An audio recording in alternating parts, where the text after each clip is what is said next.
Captain Cook, right, everybody goes on about what a great sailor he was and what a brilliant navigator, but he kept missing really important things, like he totally failed to spot Sydney Harbour, which you've got to admit is a pretty big omission. And then when he came further up the east coast to here, he saw this big lump of rock, which is now called Nobbys. I think you can probably see why, but he failed to spot the fact that just beyond it is one of the most functional harbours in the world, Newcastle. Duh.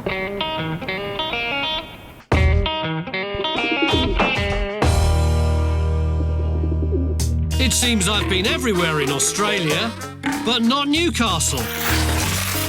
So let's see what we can uncover. How about an Aussie digger who went to war in his pyjamas? Who says the British Empire's dead? Maybe you'd prefer a lesson in convict slang. Guns. Guns, yes. Oh, it's a bit scary that you know the answer to that. Or there's the night the music stopped and the crowd started. Seconds later.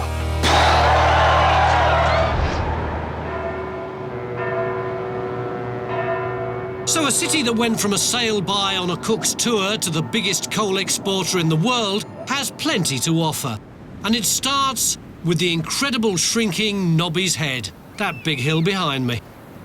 In the early days of the colony, this harbour was really scary because Nobbys was just an island back then. So the tide used to come whipping in across here, go smack into the harbour. In fact, it was so terrifying that people said that when sailors came into port, their faces were ashen with terror. So in 1818, Governor Macquarie decided to build a breakwater in order to stop the tide, using the raw material off Nobbys as the basis for it. Now, this was a colossal piece of work. It took around about 30 years to complete, and the original plan was that they would get rid of Nobbys entirely, but there was such a local fuss about it, such a furor, that in the end they only reduced it from 62 metres to 28 metres, which is still quite a lot, I know, but this is the first recorded example of community activism in Australia. Hooray!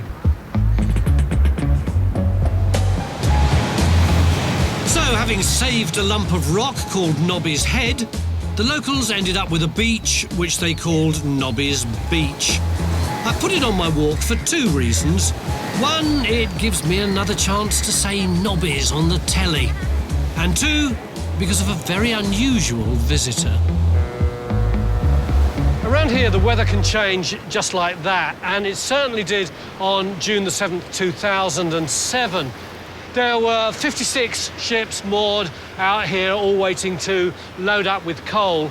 And as the weather started to get really bad, the Port of Newcastle Corporation radioed them and said, back off, there's a storm coming. And most of them did, but one that didn't was a big ship, massive, 77,000 tons. It was called the Pasha Bulker.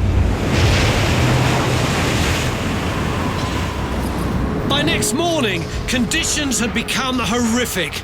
With no ballast in its holds and its propeller half out of the water, it was an accident waiting to happen. And did it happen? The Pasha Bulker was pushed up the coast and then, bang! It stuck right there about 30 metres off Nobbys Beach. Now, this could be a major ecological disaster with oil slicks all over the beaches and thousands of seabirds covered with oil. The whole of Australia was focused on this beach on that day. Nobbys Beach Surf Club became the nerve centre for the rescue operation. Henry, did you get one in for me? Hey, that's Tony. for you, Tony. How are you, mate? Cheers, mate. Hey, same. Warren, were you on duty as a lifeguard that day? Yes, I was, mate. We were here just watching, basically, for the first part of it all before the real drama really started. But then you went in yourself, didn't you? Myself and our lifeguards got their jet skis together and came out three of our local surfers that surf the big waves. On your jet skis? On the jet skis, yeah. They went on for 2.5 hours, and that was some of the most scariest moments, not only for us and our skis, but what we watched the Westpac rescue helicopter do was just unbelievable. And no one was killed?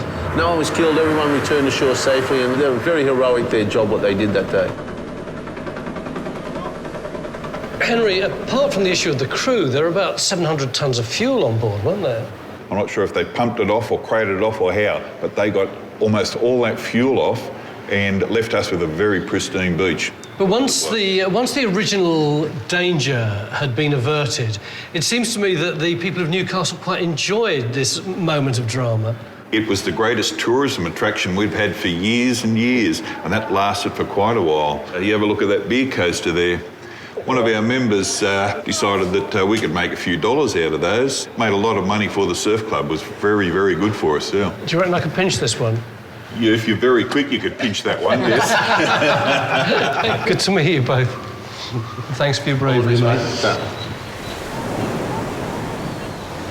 Even though this moment of high drama only happened a few years ago, it's already starting to fade from the memory of most Australians, except that here, on the headland, above the beach, there's a piece of the Pasha Bulker which has been set into the concrete as a reminder of that terrible day. And it's not this great red curve here, that's just a piece of art. It's this manky, rusty plate from the hull. Bloody ship.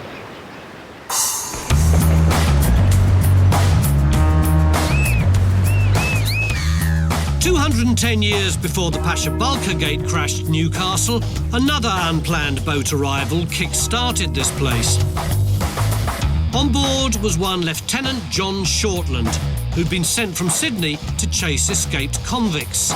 Unsuccessfully, as it happened. He waded ashore, scrabbled around for a bit, then bent down and picked something up. You know what it was, don't you? A lump of coal. He immediately realised that this was a really significant moment in the history of the colony, and he wrote to his dad that it more than made up for losing the convicts. Pretty soon, Newcastle's first mine, just here behind the breakwater, was churning the stuff out. And in less than 2 years, Newcastle was sending it around the world. The city's love affair with coal had begun. Here's something you don't see every day, a statue to a piece of coal. It's not exactly Michelangelo, is it? But what it does tell us is that by the middle of the 19th century, Newcastle had vast stocks of coal, and the people around here were paranoid that someone might try and nick it. They even thought that the Russians, thousands of miles away in northern Europe, might sail across and grab it. It was total tosh, of course, but nevertheless, Newcastle decided it needed some robust defences. So they built the terrifyingly named Fort Scratchley. Andrew, come on. You do realise I'm destroying the whole premise of this series, which is supposed to be that I'm doing walks, not hitching lifts, but it is a Jeep, isn't it? Oh, it is, mate. Come on, Andrew. Andrew, given that the Russian threat wasn't real, why did they build this fort? Well, I think they were a bit worried that the British were leaving Australia, and I think Newcastle wanted to stand on its own and say we're as good as Sydney and we could have our own military presence up here. But after all the investment that was put into this place, the Russians never turned up, did they? They certainly didn't. But somebody else did. Yes, they did. The Japanese came in here in 1942. And what defended you against the Japanese? These 2 Mark 7 6-inch guns. So who actually fired the gun? Captain Wal Watson was a battery commander at the time, and he'd been stood to all night while the attack on Sydney was going on. He just got to bed and the alarm went off that Newcastle was under attack. So he thought it was a false alarm. He ran up to the observation post to take charge, still in his pyjamas, suddenly realised we were under attack, gave the order to fire, and then command come through and said, "You've got permission to fire?" And he said, "Well, tell them I bloody well have." So he did give the orders to fire in his pyjamas. He's probably the only person in the whole of the Second World War. I'd say he probably was. And we are going to lovingly recreate that moment now with the help of the local historical society. Can I join in this, lads? You may. Thank you very much. Number 2 gun load. Make safe. Number 2 gun fire. I have just fired one of the only 2 working 6-inch Mark 7 guns in the entire world. Who says the British Empire's dead? Thank you, guys. Thanks for your help. See ya.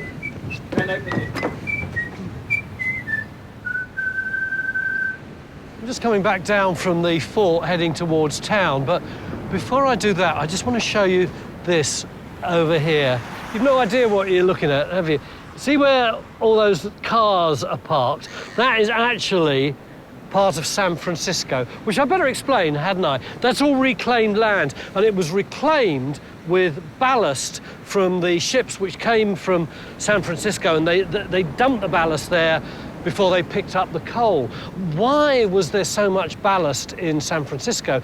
Well, it was all from the 1906 San Francisco earthquake. So that is really a little piece of Haight-Ashbury. Love and peace. Right, let's head on. Some of us never really left the 60s.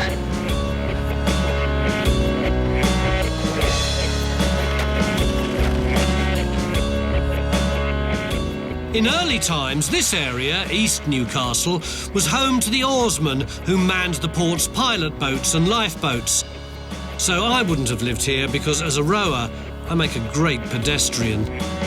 Times changed, the pilots slowly moved out, and this became the city's red light district. Also no good to me, because as a prostitute, I make a great rower, if you see where I'm going. In recent times, the place has become, dare I say, trendy. So why the ups and downs? Fish and chips, please. Sure. Thanks. In 1915, BHP, which was and is one of the biggest companies in the whole of Australia, set up a steel works here. Overnight, Newcastle was transformed from coal town to steel city. Thousands of jobs were created. The money rolled in. But then, at the end of the 20th century, BHP pulled out again. Thanks a lot. Oh, so good. So it's 1999 and 10,000 steel jobs are gone. But that wasn't all. Slowly, the ever-present dust and smog of industrial life lifted. It revealed a city of lovely old colonial and Victorian buildings, not to mention some cracking beaches. Novocastrians have always been a pretty positive breed, and now there was a renewed sense of optimism. As one wag put it, BHP did two great things for Newcastle. It came and it went. Hear, hear. And now I'm off to Bolton Street in the centre of town.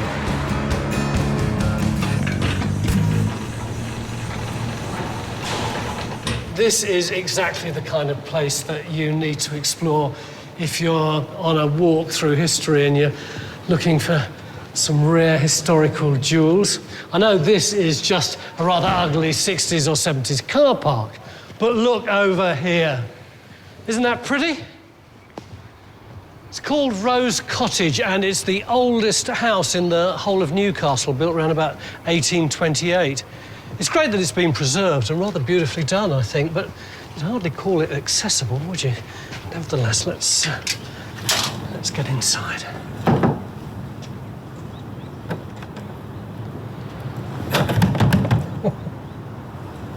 I don't think there's anybody there. In its early days, it was owned by a bloke called Black Harris, who used to Shanghai sailors. He'd drug them or get them drunk, and they'd wake up on board ship and have to work their passage. He was a terrible villain. But now it's owned by a firm of lawyers. Who I'm sure are very learned people. One thing I've learned about Newcastle, it's full of surprises. Whether you're at the beach, going to war, or walking through a car park. What next?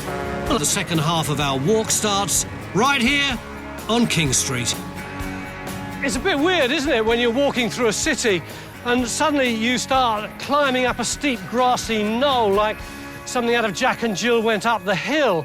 But actually, beneath my feet is the possibility of some magnificent archaeology, because this is the site of one of the oldest cemeteries in the whole of Australia.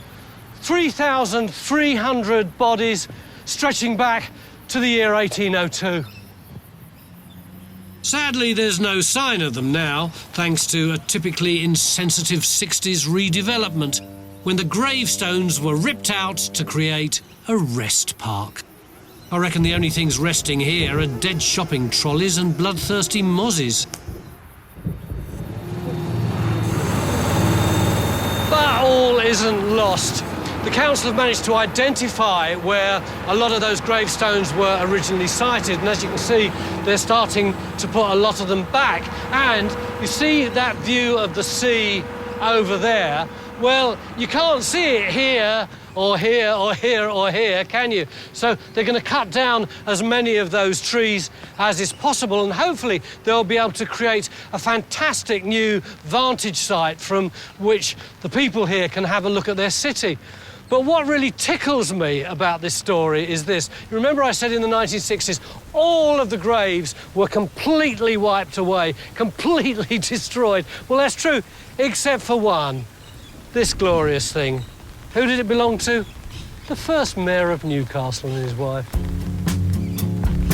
I wonder what old James Hunnell would think of the city now, with its modern quayside developments and trendy cafes. Would he sit me down to share a fashionably small latte? Or encourage me to harangue passers-by about their local history? Let me see. Ladies and gentlemen, did you know that the first Australian dictionary was written in Newcastle? Did you know that? No. Oh, it's absolutely true. You can see how impressed our friends here are by that knowledge. It was in the year 1812. Anyone got any idea what a strumpet is or was? A lady of ill repute. A lady of ill repute. Congratulations. How on earth do you know that? This is a bit more difficult. What are barking irons?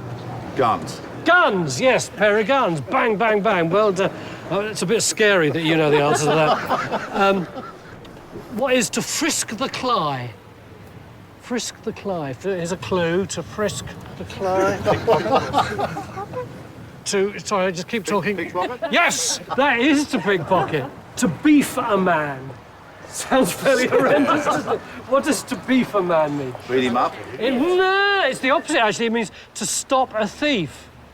Now, the bloke who wrote this James Hardy Voe, he was actually a convict himself. In fact, he's the only bloke that we could find who was transported to Australia on 3 separate occasions. He was such a bad bloke. But he kind of worked with the authorities at the same time. So he drafted this book, which he called The Vocabulary of the Flash Language, which, quite frankly, I think you guys ought to learn. You've shown such a basic ignorance of it, because you laugh, but if you ever get busted, you won't be able to understand what the other convicts are saying, will you? If they tell you they want you to beef a man, you're going to be in trouble. Bye.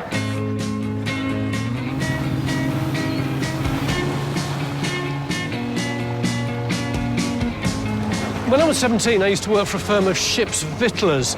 I'd got this little Austin 7 van, and I'd drive down to the Port of London, open the back doors, and then I'd walk down a gangplank like this one, carrying great sides of meat and cans of baked beans and tomatoes, and I would give them, and this is the really eerie coincidence, to the cooks on board the coal boats from Newcastle on Tyne who just come down to London. Well, they used to do exactly that kind of job of ship's victualling in this Newcastle in the 19th century, although it was much more hectic than I was used to. They didn't have Austin 7 vans, did they? They were called butcher boats? That's right, they had these things called butcher boats. You can see the one here, they're about 9 metres long, pointy at both ends, very fast, and they used to row out and tout their wares to the boats as they arrived. How far away were the ships? Well, as far as 50 miles. They used to go 50 miles down the coast. They're out for 20 hours sometimes. They'd leave at 3 a.m. in the morning. And why didn't they wait until the ships arrived in port? well, it was a competitive thing. There'd be big races, and once they got to the boat, they'd be climbing up on the sides and they'd be pulling each other down, and the first one up there usually got the deal. And this is actually one of them. It is a beautiful exhibit. Shall we have a look? Yeah. Because you've all been paying attention, you'll remember what I said earlier about me and rowing. So rather than make a total wally of myself, I thought you'd like to watch the lads from Nobbys Beach Surf Club put a butcher boat through its paces. Put your backs into it, guys. It's a meat contract we had out there. Smile, you're on the telly.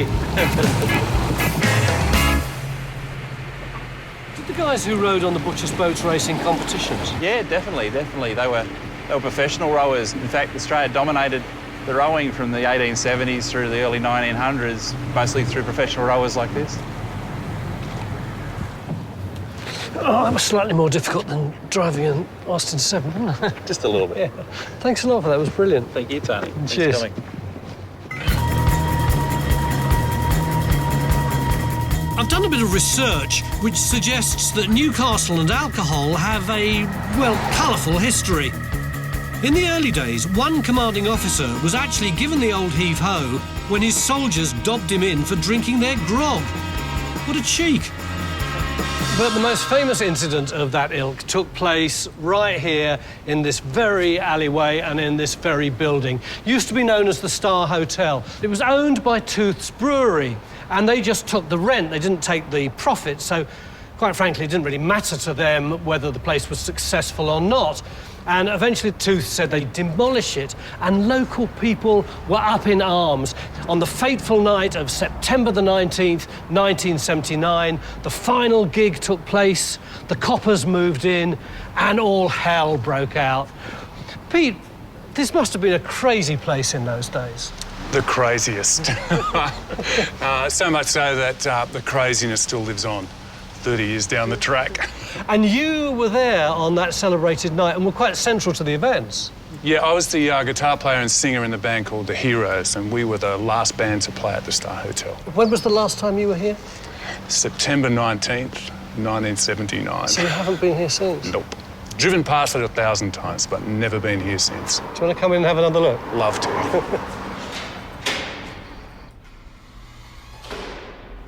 Does it look like you remember it? It smells as crappy as it did then. It's supposed to be a house of ill repute at one time. Yeah, well, it always had an ill repute, so that's in keeping with its history, I think. What do you remember about the night? I remember that it was a great gig. That's probably the first thing I remember. Do you remember what you were playing when the police arrived? Oh, most definitely. It was a song called The Star and the Slaughter. It was an original song written by the band. So it was written about the pub? That's what everyone said, but no, it wasn't, in fact. What kind of lyrics did it have? The chorus went, well, I want action, I want fighting in the streets. We're going to take this town by storm, we're going to burn the village down. You know, so after the riot, the coppers were going through the lyrics of the song going, yep, that happened, that. They must have written that in the band room in the break. You will probably remember this noise. This is a recording of what happened at the time. He's just been hit on the head by a rather large rock. He's probably seriously hurt. In fact, if he's not seriously hurt, he's very badly injured. They have tipped over a police car. I've never seen anything like this in Australia. It's just the most extraordinary situation. So you were trapped inside here while this noise was going on out there? Yeah, there were so many people there that you simply couldn't get out into the street. But then we could hear this noise going on outside, and it was a roar by this stage. And people were coming and saying, man, it's all going down outside. So we forced our way through the crowd and stepped out into King Street. It just took a moment to recognise what was going on. I saw petrol that was running down the street into the gutter across the road. And the exact thought I had was, if somebody lights that, we're in deep shit. And seconds later, and the flame ran down the street, and there was a paddy wagon parked on the side of the street. That went up as well. And there was a very brave policeman who, only a young guy, and he thought somebody was in the paddy wagon. And he raced out of nowhere and unlocked the paddy wagon to see if anybody was inside. Luckily, there wasn't. Why do you think the riot kicked off?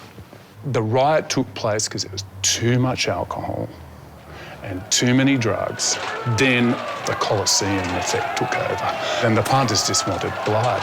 Did it destroy your career? Oh, far from it. ultimately it gave us a certain amount of notoriety.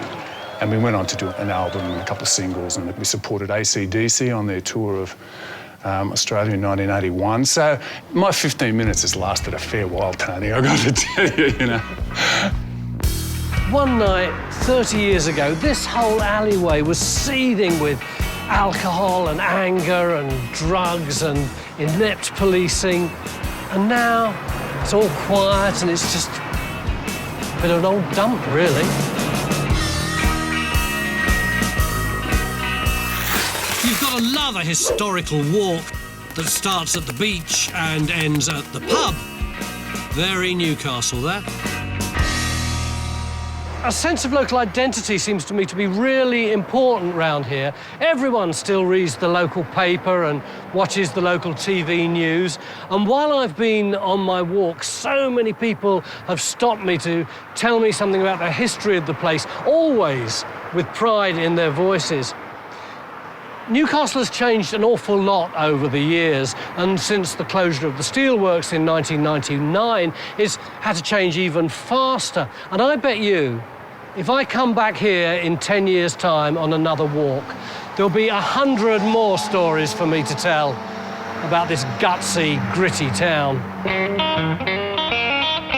Hi, I'm Tony Robinson. If you love my show and want to see some more amazing history stories, then please hit the subscribe button, click the notification bell, and we'll let you know when there's something new to watch. Enjoy.